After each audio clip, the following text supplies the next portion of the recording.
Hi hello, എല്ലാവർക്കും പുതിയ വീഡിയോയിലേക്ക് സ്വാഗതം.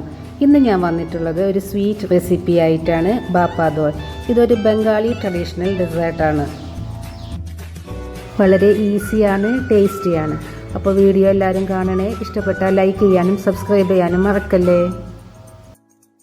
ഈ ഡെസേർട്ട് നമ്മൾ സ്റ്റീം ചെയ്താണ് എടുക്കുന്നത്, അതുകൊണ്ട് തന്നെ ഇത് കൂടുതൽ ഹെൽത്തി ആയിട്ടുള്ള ഒന്നാണ്.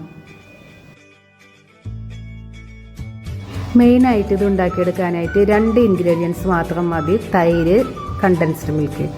കൂടാതെ ഫ്ലേവറിന് വേണ്ടിയിട്ട് നമുക്ക് കുറച്ച് നട്ട്സ് യൂസ് ചെയ്യാം. ഇതിനായി 250 ml 2 കപ്പ് തൈരാണ് ഞാനിവിടെ എടുത്തിരിക്കുന്നത്. ഇനി നമുക്ക് തൈരിലെ വെള്ളം ഒന്ന് കളഞ്ഞെടുക്കണം. അതിനായിട്ട് ഒരു നൈസായിട്ടുള്ള ഒരു കോട്ടൻ്റെ ക്ലോത്ത് വേണം. അതൊരു സ്റ്റെയിനറിലേക്ക് വെച്ചിട്ട് അതിലേക്ക് 2 കപ്പ് തൈര് ഒഴിച്ചു വയ്ക്കുക. ഇനി നമുക്ക് ഇതുപോലെ നല്ല പോലെ കവർ ചെയ്തിട്ട് 2 മണിക്കൂർ ഫ്രിഡ്ജിൽ വയ്ക്കുക.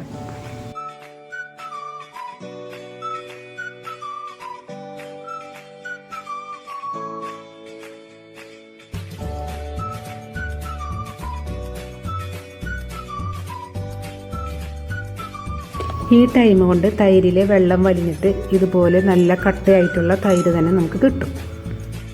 ഇത് തന്നെയാണ് നമുക്ക് വേണ്ടത്.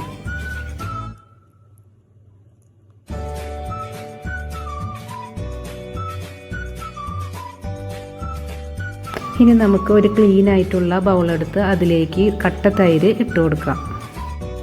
ഇനി ഒരു ഹാൻഡ് വിസ്ക് വെച്ചിട്ട് നല്ലപോലെ മിക്സ് ചെയ്തെടുക്കാം. അപ്പോൾ നമുക്ക് നല്ല സോഫ്റ്റ് ആൻഡ് ക്രീമി ടെക്സ്ചർ തന്നെ കിട്ടും.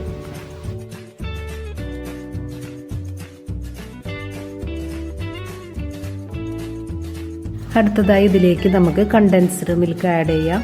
ഞാനിവിടെ എടുത്തിരിക്കുന്നതിൽ 3/4 കപ്പാണ്. നമ്മൾ തൈര് എടുത്ത അതേ കപ്പിൽ തന്നെയാണ് കണ്ടൻസ്ഡ് മിൽക്കും എടുക്കേണ്ടത്. ഇനി മധുരം കൂടുതൽ വേണ്ടവർക്ക് 1 കപ്പ് കണ്ടൻസ്ഡ് മിൽക്ക് എടുക്കാം, അതുകൊണ്ട് കുഴപ്പമില്ല. കട്ടയൊന്നും കൂടാതെ തന്നെ നല്ല സോഫ്റ്റ് ആയിട്ടും നല്ല സ്മൂത്ത് ആയിട്ടുള്ള ഒരു ബാറ്ററാണ് നമുക്ക് വേണ്ടത്.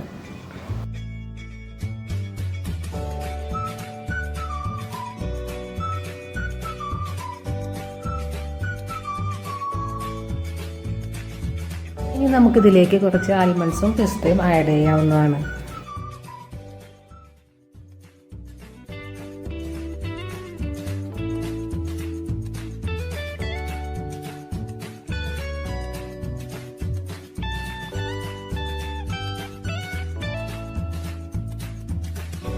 ഇപ്പോൾ നമ്മളെ ബാറ്റർ റെഡി ആയിട്ടുണ്ട്. ഇതാണ് ശരിയായ കൺസിസ്റ്റൻസി. ഇനി നമുക്കിതിനെ സ്റ്റീം ചെയ്തെടുക്കാം.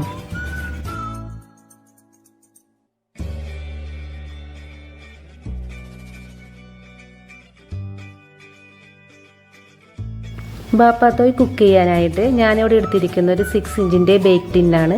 അതിലേക്കൊരു ബട്ടർ പേപ്പർ ഇട്ട് കൊടുത്ത് ചുറ്റും ഒന്ന് നെയ്യൊക്കെ പുരട്ടി ഒന്ന് സെറ്റ് ചെയ്ത് വെക്കുക. ചെയ്ത് കഴിഞ്ഞാൽ നമുക്ക് കുക്ക് ചെയ്ത് കഴിയുമ്പോൾ ഡീമോൾഡ് ചെയ്യാനായിട്ട് ഈസി ആയിരിക്കും. ശേഷം ഒരു ഫോയിൽ ഉപയോഗിച്ച് നല്ലപോലെ കവർ ചെയ്തെടുക്കുക. അടുത്തതായി നമ്മളൊരു സ്റ്റീമറിലേക്ക് വെള്ളം ഒഴിച്ച് ചൂടാക്കണം. ചൂടായതിന് ശേഷം നമ്മൾ റെഡിയാക്കി വെച്ചിട്ടുള്ള ബാറ്റർ നമുക്ക് സ്റ്റീമറിലേക്ക് വെക്കാവുന്നതാണ്. ഒരു മീഡിയം ഫ്ലെയിമിൽ 20 മിനിറ്റ്സ് ആണ് നമ്മൾ കുക്ക് ചെയ്യേണ്ടത്. 20 മിനിറ്റ്സ് കഴിഞ്ഞതിന് ശേഷം നമുക്കത് ചെക്ക് ചെയ്യാവുന്നതാണ് കുക്കായോന്ന്. ഇപ്പം നമ്മുടെ ബാപ്പാദോയ് ഇവിടെ റെഡിയായി വന്നിട്ടുണ്ട്. ഇനി നമുക്ക് 2 മണിക്കൂർ ഫ്രിഡ്ജിൽ വെച്ച് തണുപ്പിച്ചെടുക്കാം.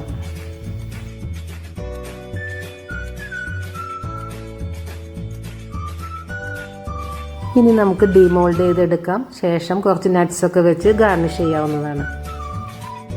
ഇനി സ്ലൈസായി കട്ട് ചെയ്ത് നമുക്ക് സെർവ് ചെയ്യാവുന്നതാണ്. ചീസ് കേക്കൊക്കെ കഴിച്ചിട്ടില്ലേ, അതിൻ്റെയൊക്കെ ഒരു ടെക്സ്ചറിലാണ് കേട്ടോ നമുക്ക് ബാപ്പാദോയ് കിട്ടുക. വളരെ ഈസിയാണ് കേട്ടോ നമുക്ക് ഉണ്ടാക്കിയെടുക്കാനായിട്ട്. എല്ലാവരും ഒന്ന് ട്രൈ ചെയ്തോളൂ, എന്തായാലും ഇഷ്ടപ്പെടും. അപ്പോൾ വീഡിയോ എല്ലാവർക്കും ഇഷ്ടപ്പെട്ടെന്ന് വിശ്വസിക്കുന്നു. അടുത്ത വീഡിയോ ആയിട്ട് അടുത്ത ദിവസം വരാം.